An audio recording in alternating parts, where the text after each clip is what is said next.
Astounding testimony continuing today at the 8th day of Angelo Agrizi's position in that witness stand as he continues to give testimony. You'll see also on your screen the breaking news that we're running. Of course, much of it based on what has come out of this Commission of Inquiry in the last 2 hours or so.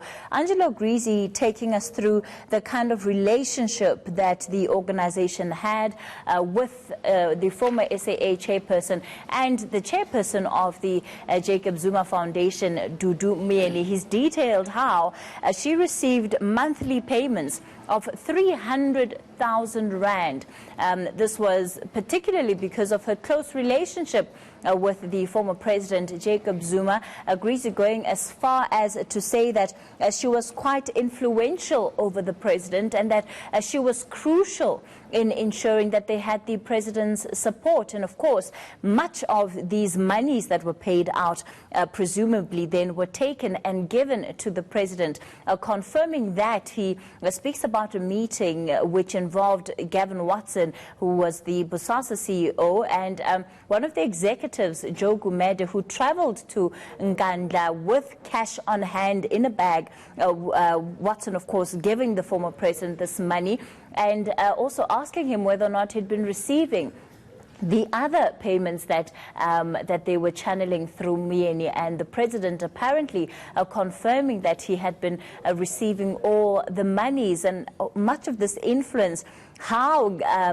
Agrizi is describing it, is that that money, or rather that favor of the president, would then bode them well in terms of the projects they were running. One particular project being in the Karoo, where fracking was concerned, and how they had favor with Chevron and Standard, and how they simply bypassed much of the procedural regulations in terms of securing any work that they would then do with this company. And he believes this was largely because of the kind of relationship that they enjoyed with the president. So certainly the afternoon will bring more details in terms of what exactly it was that Bosasa received out of this relationship that they had with the former president.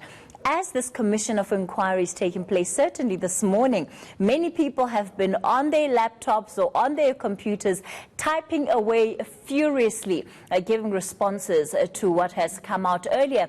The issue was with the journalists and the media consultants that were paid. Let's speak to that shortly.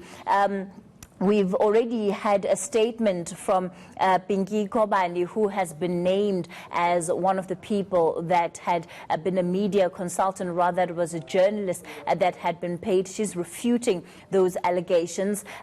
Stephen Lofa, he is also one of those that has been named, and he's issued a statement confirming that, in fact, he had assisted Bosasa with their media relations in late 2006 and 2007. He terminated his relationship with this company after they asked him to do what he felt was inappropriate and illegal. And this was when they were targeting specific journalists like Adrian Basson, who had been writing about Bosasa. And so he says that the people that were named by Agrizi were those that he was approached with, and he feels that Bosasa was asking him to do what was unethical, that would have been directed towards these particular journalists.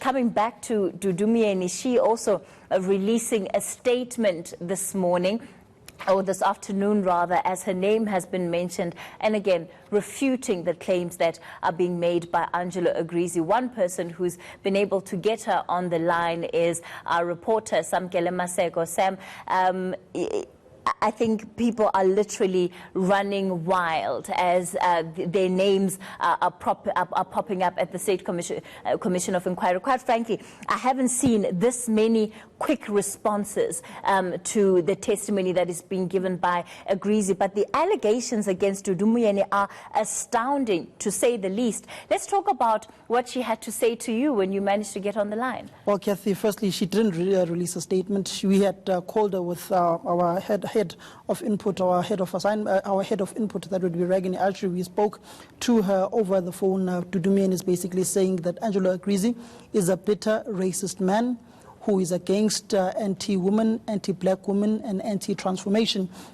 going on to basically say, since Agrizi is so good at providing information and proof, he should provide pictures of the Louis Vuitton bag which was used to stash that 300,000 rand which was delivered to Dudu Myeni, also saying that basically she welcomes the opportunity to respond within 14 days, and she will be doing so to Angelo Agrizi and to the State Capital Commission of Inquiry in particular within the next 14 days through her legal team, also saying that she has never personally met Gavin Watson. She has, however, met Angelo Agrizi coincidentally or accidentally. They bumped into one another on a flight some years back, where Angelo Agrizi was speaking very angrily against Gavin Watson, the CEO of Bosasa, saying that if he is so honorable, he, Angelo Agrizi, must speak to the merits and the content of the discussion they had on that particular flight, where they accidentally bumped into one another. But the gist of it, Kathy, she's refuting the allegations being made against her by Angelo Agrizi at the State Capital Commission of Inquiry and labeling him as a bitter, racist man who's anti-black and anti-transformation. Interesting that they would have so much to say to each other, given it was their first encounter on a flight. But we'll leave that for now. In his time while giving evidence, Agrizi has also focused a lot on the kind of benefits that people would accrue, whether it was in the form of paying school fees, hosting birthday parties. A birthday party for former President Jacob Zuma also coming up, and in fact there being a thank you note from the foundation over what an amazing party it was. The chef was on point, etc., etc. So to the extent that there seems to be a paper trail of that relationship with the foundation, was Dudu Myeni able at all to talk then about what kind of benefits they enjoyed from Bosasa, even if it was on a donation basis? Well, Kathy, let me just go straight to my phone and go to the text that Dudu Myeni sent. I'll read it out as it is, where Dudu Myeni basically says, for the record, quote, "I have never had a meeting with Bosasa at Bosasa offices with Gavin. We went as a delegation to see the prawn plant. It was an official visit. This man is lying. His greed is worrisome." On the issue of the donation, she says that if she had received any particular donation from Bosasa, in her role as the chairperson of the Jacob Zuma Foundation, she would have to declare those gifts, and saying that those gifts never took place.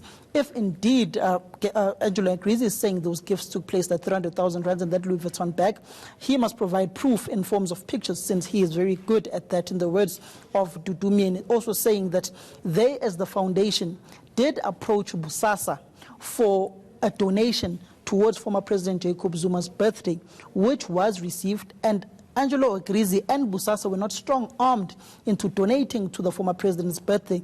They did that out of their own will and out of their own accord. How much did they receive? No, she didn't go into specifics of how much they received for the former president's birthday, but did state that they, as a foundation, did approach Bosasa, and that gift was forthcoming from Bosasa as a company. But later on, she realized that there were tensions between the chief operations officer, the COO, the former COO, that would be Angelo Agrizi, and Gavin Watson, in that accidental meeting or bumping into one another they had in a plane, whether they were coming to Joburg or from Cape Town. One may never know. These politicians and business people. Again, very curious that so much energy would go into a first-time meeting, a first-time encounter between Dudu Myeni, as she claims, and Angelo Agrizi on this plane.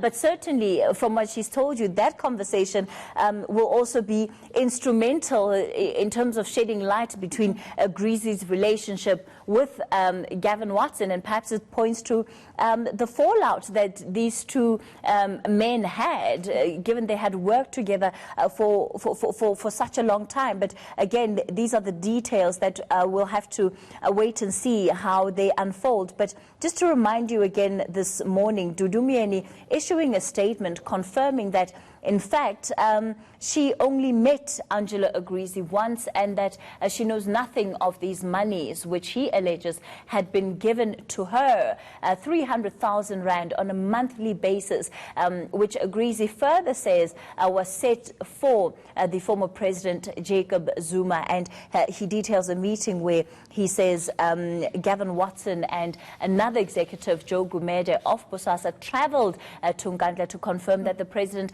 had had been receiving these monies. So I guess your homework now, Sam, is to go and find this birthday party that took place in 2016 and see how much exactly was spent on that birthday party. Dudu Myeni confirming that they did host a birthday party for the former president after they received money from Bosasa. That birthday party, one may find that it's the one that happened at Sophia Town, the one where former COSATU President Dudu Myeni said the workers of this country are behind former President Jacob Zuma. The same birthday party where the likes of Msebenzi Zwane, KB Mapatse, the Jacob Zuma cabal within the ANC, going towards the ANC Nasrec, was organized by current Minister of Environmental Affairs, Nomvula Mokonyane. It happened in Soweto. That was in 2016. That was when Dudu Myeni got into hot water with COSATU, prompting COSATU to go after him.